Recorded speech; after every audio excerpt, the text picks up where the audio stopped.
Bom dia. Antes de iniciar a minha apresentação, quero agradecer a oportunidade de estar aqui a demonstrar o meu trabalho e também agradecer a presença de todos os presentes, quer os que estão a assistir presencialmente, quer virtualmente. Inicio assim a minha apresentação, que tem como título a Identificação de áreas suscetíveis à perda de solo após o incêndio florestal, o caso de estudo da Serra de Monchique. A ideia deste trabalho, portanto, surge derivada à problemática das alterações climáticas e do deficiente planeamento florestal, terem aqui ajudado no aumento dos incêndios florestais, e estes tornaram-se num problema de natureza socioeconómica e também ambiental. Os SIGs e a detecção remota, portanto, têm características inovadoras, com métodos e técnicas quantitativas que podem ser utilizadas nas diversas áreas científicas. Com estas técnicas dos SIGs e da detecção remota, portanto, pretende-se avaliar e monitorizar a perda de solo após a ocorrência do incêndio florestal e, desta forma, ajudar na mitigação da perda de solo. Os objetivos propostos para este trabalho, portanto, foi a produção dos diversos índices de vegetação, o índice de severidade, foi calculado o risco de incêndio florestal, foi também calculada uma estimativa de erosão do solo e, com isto, identificação de áreas mais vulneráveis à erosão do solo, para implementação de estruturas experimentais e, por último, as conclusões. A metodologia deste trabalho, portanto, segue numa primeira fase através da detecção remota, onde se obteve um MDT e imagens de satélite. Com estes dados, portanto, produziu-se variadíssima cartografia, que o MDT ajudou na elaboração dos fatores ambientais e com as imagens do satélite, portanto, determinaram-se os vários índices. Com a cartografia dos fatores ambientais foi possível elaborar toda a cartografia do risco de incêndio florestal e com estes e os índices, portanto, foi possível identificar as parcelas para implementar as áreas experimentais. A construção das parcelas experimentais, portanto, derivada da conjuntura atual do país se encontrava, derivada da Covid-19, não foi possível implementar. Espero implementá-las o mais rapidamente possível. E, por último, apresentar as conclusões. Portanto, a área de estudo é na Serra de Monchique, onde têm ocorrido os grandes incêndios florestais desde 2003. O Concelho de Monchique tem uma área aproximada de 395 km², com uma população de 5.243 habitantes, onde cerca de 40% desta população está na faixa etária já superior aos 60 anos de idade. O último incêndio florestal que ocorreu lá foi em 2018, teve início na localidade de Perna Negra, pelas 13 horas, no dia 3 de agosto, e só foi extinto no dia 17 de agosto de 2018. Este incêndio, portanto, atingiu uma área ardida de 280 km², onde ardeu sensivelmente 68% da área do Concelho de Monchique. Através da detecção remota, portanto, obtiveram-se imagens de satélite do Landsat 8, o WALL-E, uma delas para antes da situação da ocorrência do incêndio, datada de 29 de julho de 2018, e outra imagem para pós-incêndio florestal, datada de 30 de agosto de 2018. Portanto, os vários índices elaborados foi o NDVI, que é o Índice de Vegetação por Diferença Normalizada. Foi elaborado também o SAVI, que é o Índice de Vegetação com ajuste ao solo, e o Índice de Severidade, que é a diferença, que é o DNBR, a diferença de razão de queima normalizada. Todos estes índices foram trabalhados para a situação pré e pós-incêndio florestal. Esta aqui é a situação do nosso NDVI, já reclassificado para o período pré e pós-incêndio florestal, e verificamos que na situação pré-incêndio apresenta uma vegetação densa de 94,5%, passando para 13,2% para a situação após o incêndio, tendo aqui uma redução de 81,3%. Este é o resultado do nosso SAVI. Portanto, verificamos que aqui na vegetação muito densa apresenta 41%, passando para 2% para a situação pós-incêndio, onde houve uma redução de 39% da vegetação muito densa. Para o cálculo da severidade, portanto, utilizamos a diferença de razão de queima normalizada e também a diferença de NDVI pré e pós-incêndio.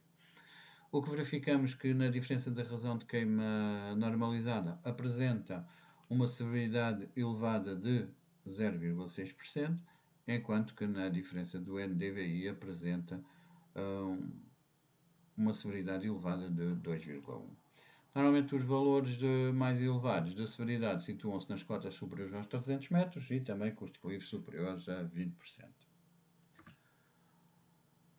Posteriormente foi elaborada toda a cartografia do modelo de risco de incêndio florestal, de acordo com a metodologia da Autoridade Florestal Nacional, através do seu guia técnico do Plano Municipal de Defesa da Floresta contra Incêndios, e obtivemos aqui a nossa carta de perigosidade, que é o resultado da multiplicação da probabilidade com a suscetibilidade. E verificamos que cerca de 40,3% da área de estudo é de perigosidade elevada e muito elevada.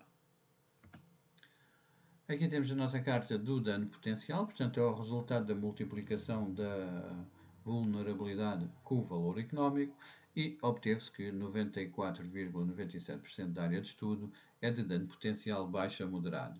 Os valores moderados estão aqui muito associados aos espaços urbanizáveis. Aqui temos a nossa carta de risco, portanto é o resultado da multiplicação da perigosidade com o dano potencial, e obteve-se que 32,3% da área apresenta um risco baixo a moderado e 17,4% um risco muito elevado. Para a identificação das áreas permeáveis para a mitigação de erosão do solo, portanto, obtiveram-se através da interseção da severidade elevada com o risco muito elevado, e obtiveram-se estas áreas assinaladas a amarelo para implementação das estruturas experimentais. Foi também calculado a carta de estimativa de erosão do solo, onde se verifica que 8% da área apresenta uma taxa de erosão superior a 100 toneladas por hectare ao ano.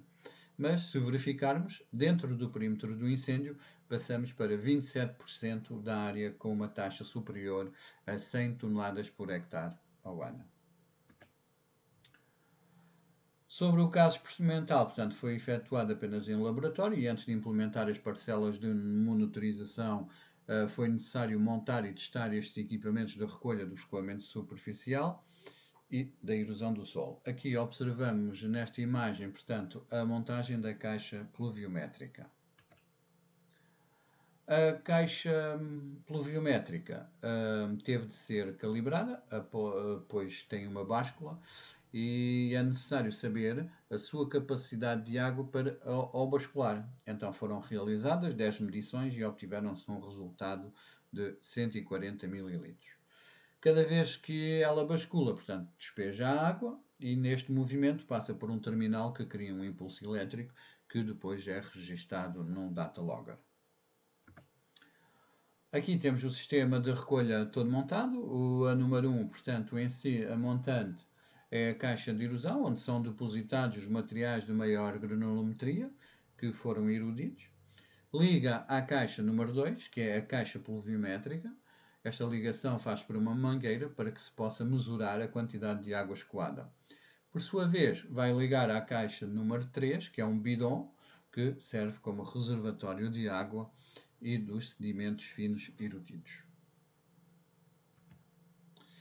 A nível das conclusões, na análise do coberto vegetal, portanto, foram utilizados o índice NDVI e SAVI, ambos mostram resultados semelhantes, mas no SAVI os valores do coberto vegetal são um bocadinho sobreestimados, sendo o NDVI mais adequado para esta área de estudo.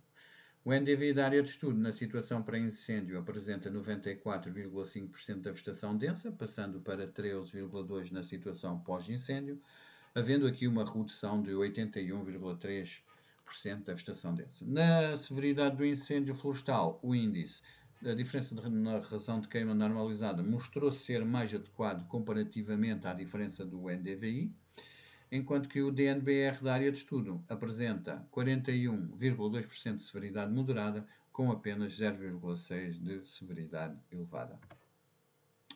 Na metodologia utilizada para a cartografia de risco de incêndio florestal, foi produzida diversa cartografia, nomeadamente o mapa da probabilidade, em que se verificou que 89,1% da área de estudo apresenta uma probabilidade de risco de incêndio de 3%, o mapa da suscetibilidade, que mostrou que 16,5% da área de estudo apresenta um potencial de severidade com um score de fogo por pixel de 48%, o mapa do dano potencial, que mostrou que 95% da área de estudo apresenta um dano potencial classificado de baixo a moderado, o mapa da perigosidade, que classificou que cerca de 26,7% da área de estudo é de perigosidade elevada, o mapa de risco de incêndio florestal revelou que 32,3% da área apresenta um risco baixo moderado e 17,4% um risco muito elevado. Na cartografia da estimativa de erosão do solo, verifica-se que 27% da área ardida apresenta uma estimativa da taxa de erosão do solo superior a 100 toneladas por hectare ao ano. Esta cartografia é útil na medida em que nos permite planear uma futura alteração do uso do solo ou da aplicação de práticas de conservação do solo. Obrigado.